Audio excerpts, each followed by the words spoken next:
Yeah, we're optimistic. We're hoping that we'll be the first country to vaccinate the entire population. That's a good sign. That's another person coming to get vaccinated.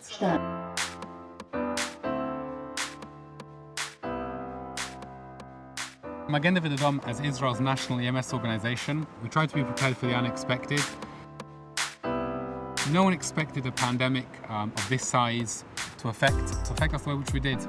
But since the first day when the Ministry of Health requested that we get involved and we assist, in the beginning it was with opening a Corona call centre where we were giving advice to the public. If it was advice about going into quarantine, how to quarantine, when they had to go to hospital, advising people when they had to go get tested to get sampled for COVID.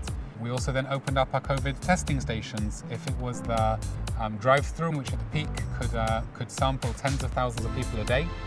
And the biggest challenge, of course, which was the elderly, especially those who were in nursing homes or sheltered accommodation or at home who couldn't go out to get sampled. We would go there, we would go to an accommodation, we'd test everyone. One thing which we succeeded doing was what we call 21-2. It means you take 21 days to vaccinate every single accommodation. If it's an old age home, if it's a nursing home, within 21 days, and then you start again. This way, you know exactly who you're vaccinating. You have the same teams going to get vaccinated, and in 42 days, you've completed every single sheltered accommodation, nursing home in the country, and the most vulnerable are protected. It was worth it to go to one home just to see the reaction of the people the elderly who had been there for a year, to see how emotional they were about finally having seen some kind of light at the end of the tunnel. It was amazing, incredible. So today we're standing in a Klalit vaccine center in the Expo in Tel Aviv. So we have EMTs and paramedics here who are helping, who are vaccinating and preparing the vaccines to make sure that every citizen in Israel has the opportunity to get vaccinated. Just this center alone can vaccinate approximately 1,500 people a day.